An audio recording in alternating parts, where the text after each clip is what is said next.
Hi everyone, let's take a breath and look at what just happened, because what unfolded in Venezuela over the past days isn't just another headline. Instead, it's a moment that could reshape how the world understands power, law, and force in the 21st century. DFTW has already uploaded several videos about Venezuela. Still, we need to dive deeper to understand better what happened, what is happening, and what the consequences will be. In the past several days, the global news cycle has zeroed in on one place, Venezuela. Before most people even woke up on the morning of January 3, 2026, the United States had launched what can only be described as a lightning strike. By sunrise, Venezuela's president, Nicolás Maduro, was no longer in his own country. He was in American custody. And yes, that sentence alone still sounds unreal. Although 3 days have passed, it seems unreal to most people worldwide. It wasn't a coup backed quietly by diplomacy. It wasn't sanctions, pressure, or recognition games.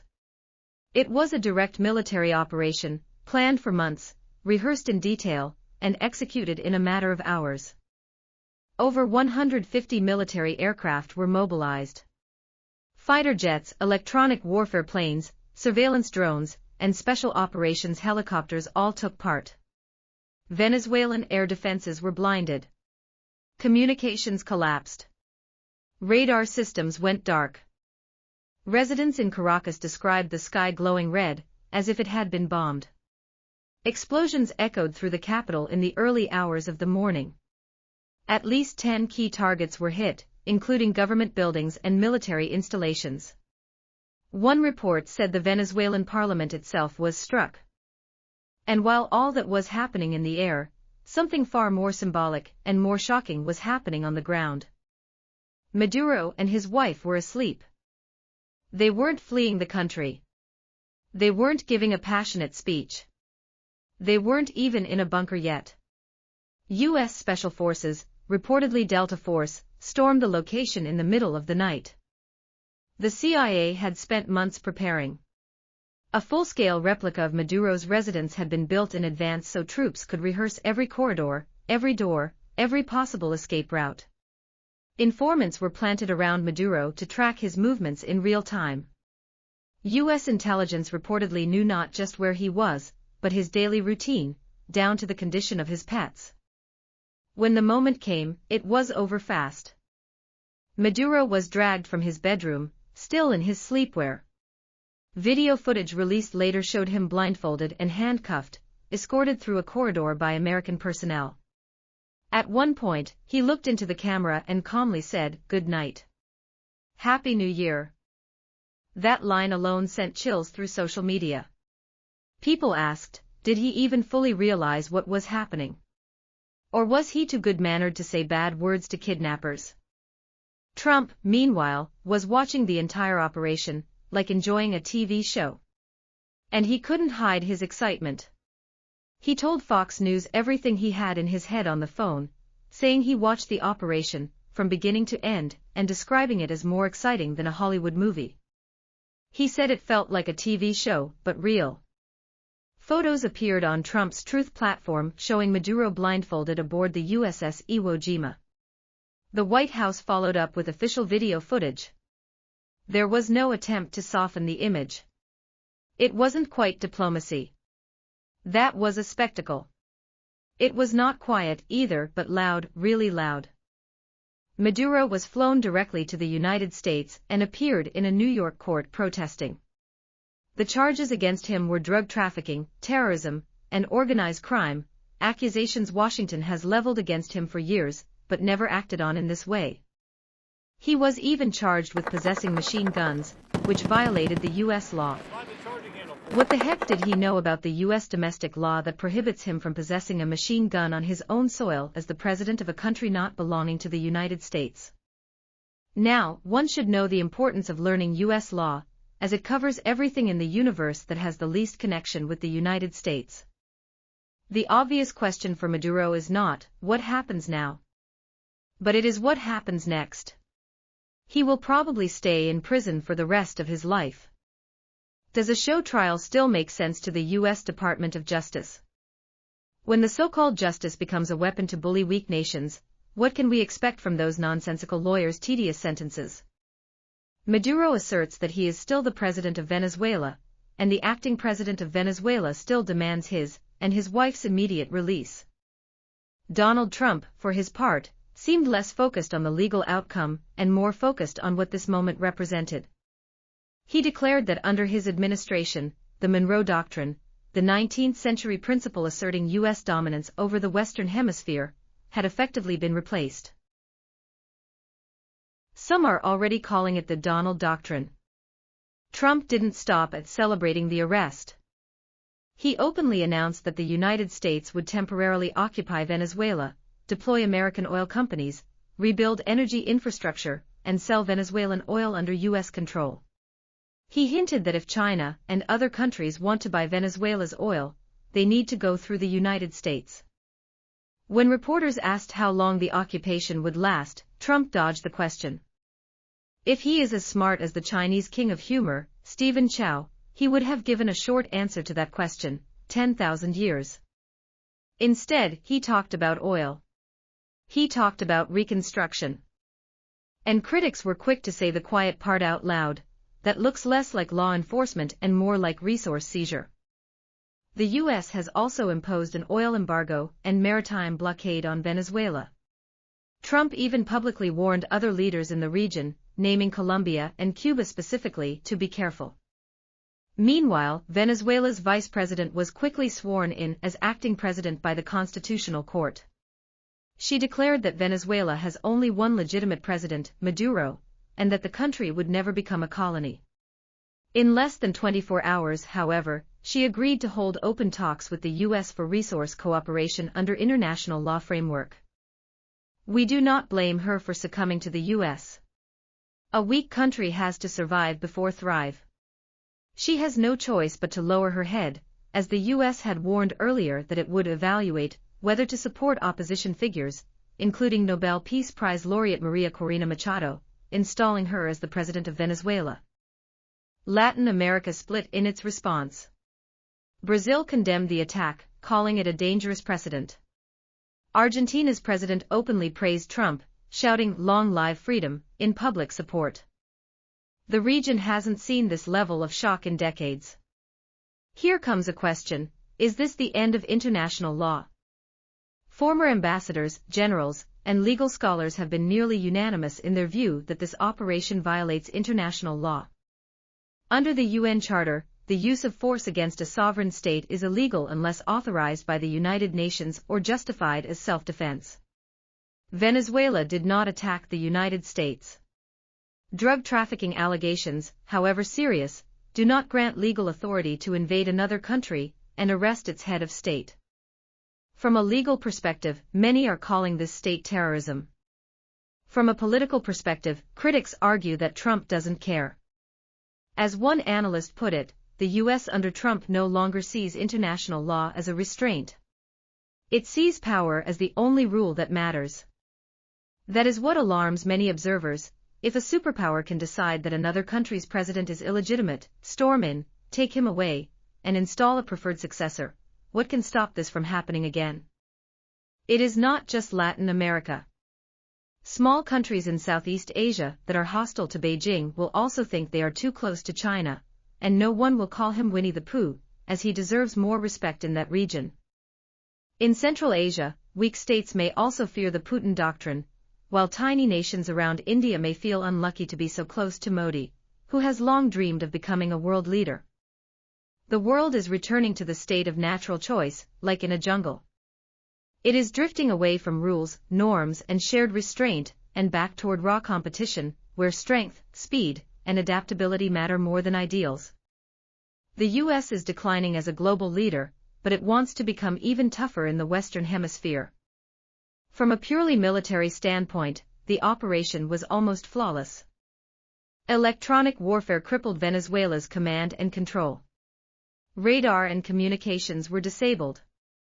Air defenses were overwhelmed. Delta Force units moved in with precision, prepared even for underground bunkers. Reports say that if Maduro had reached his fortified command post, U.S. troops were ready with high-temperature cutting weapons capable of burning through steel blast doors in minutes. It wasn't improvisation. That had been rehearsed again and again before action. Military analysts say this represents a new phase of warfare, decapitation strikes, with overwhelming force used not to occupy territory, but to remove leadership in hours. The message to other governments is unmistakable: cooperate, or you could be next. Your country may have 100 million people, but you can only live one life. Cooperate or die, in or out of prison, your choice. That's why countries like Colombia and Cuba are reportedly on edge. Not because they expect invasion tomorrow, but because they now know it's possible. One of the most troubling aspects of this crisis is the precedent it sets. If the U.S. can do this, why can't others? Analysts are openly asking, does this give Beijing a template? Imagine constant military pressure, endless exercises, psychological fatigue, and intelligence infiltration until one night, a sudden strike. Leaders are caught off guard before they can react. Is anyone immune? Even places with strong militaries are asking hard questions. Because Venezuela's greatest weakness wasn't just its air defenses, it was internal penetration, informants, leaks, compromised systems, and the list goes on. When a country's inner workings are exposed, no bunker is safe. Global reactions are diverse: condemnation, protests, and fear. China and Russia immediately condemned the kidnapping. Beijing called it a blatant violation of sovereignty and international law, warning that it sets a dangerous global precedent.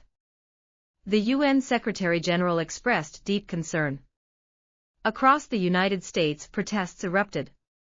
Demonstrators outside the White House held signs reading, "No war on Venezuela, no blood for oil," and "Stop U.S. interference in Latin America." Inside Washington, Democrats accused Trump of bypassing Congress in violation of the War Powers Act. Senators are preparing a vote to restrict further military action without congressional approval. Even abroad, voices are speaking up. Former Japanese Prime Minister Yukio Hatoyama publicly criticized Trump, urging restraint. European leaders, including the UK's PM, have largely distanced themselves, insisting it was a unilateral U.S. action. One U.S. senator summed it up bluntly: "In less than a year, we've gone from the world's policeman to the world's bully." We said earlier that we do not blame Venezuela's acting president for her cooperation with the U.S., because things get complicated when geography still matters nowadays. One cold reality explains why neither China nor Russia could do much beyond condemnations. The United States is roughly 2,000 kilometers from Venezuela. China is about 20,000 kilometers away, 10 times as far. Russia is similarly distant and already tied down in Ukraine. A close neighbor, as the saying goes, is better than a distant relative. The opposite is also true: when the close neighbor becomes a monster, it is worse than a distant relative. The U.S. has aircraft carriers, bombers, and bases in the region. China has no military assets there, except for statements at the UN. The UN is located inside the United States. Even if China wants to help Venezuela, it cannot. Distance matters. Latin America is Washington's backyard, and no one can move it away from the United States. When we turn our eyes to Asia, we see a different picture. East Asia and Southeast Asia are China's front yard, and the U.S. can do little even if it has military bases in Japan, South Korea, and the Philippines. Donald Trump is not as idiotic as some U.S. lawmakers.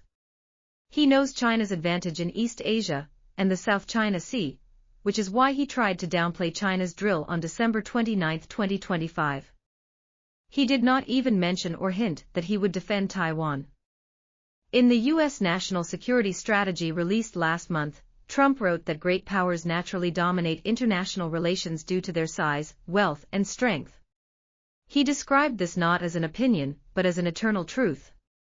He also reaffirmed that the Western Hemisphere is America's absolute sphere of influence, where no other major power, be it China, Russia, or Iran, should be allowed a foothold. Venezuela, with the world's largest proven oil reserves, had become exactly that foothold for U.S. rivals. Ever since Hugo Chavez nationalized oil assets in 2007 and pushed U.S. companies out, Washington has waited. Sanctions followed. Pressure mounted. Venezuela collapsed economically. Millions fled. Now, Trump has settled that old score. While bombs were falling in Caracas, another battle continues quietly: technology. China is advancing in digital currency, AI, robotics, and semiconductor self-reliance. The digital RMB is now interest-bearing, backed by major state banks. China's gold reserves are rising. U.S. Treasury holdings are shrinking. China is betting that future power won't just be military. Instead, it will be technological. Robots that care for older people. AI that detects cancer earlier than doctors. Humanoid assistants for homes. Central bank digital currencies that bypass dollar dominance. That is the other side of the global shift. While some powers demonstrate strength with aircraft and special forces, others are embedding power into daily life. The arrest of Venezuela's president may feel like a regional crisis, but its implications are global. It challenges the idea that international law still restrains the powerful.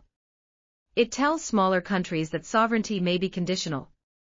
It tells allies that today's protector could be tomorrow's enforcer. And it raises an uncomfortable truth: might still makes right, at least for now. Trump is celebrating. Champagne is being poured. But many believe it's too early to declare victory. The aftermath hasn't begun yet. Will Venezuela stabilize or descend into chaos? Will the U.S. stay or leave a vacuum? Will Congress push back? Will other powers respond in kind elsewhere? One thing is certain: after that night, the world will never look at power the same way again. And the question everyone is quietly asking is simple and terrifying. If this can happen to Venezuela, who's next? If a country's president can be arrested, can traditional journalists and online influencers be immune or exempted if they continue to tell the truth? DFTW decides to tell the truth a bit longer, and your help is essential to its survival and growth. Scan the barcodes on the screen to support us via PayPal, Patreon, Buy Me a Coffee, or WeChat, and forward our videos to people you know so we can grow and stay longer.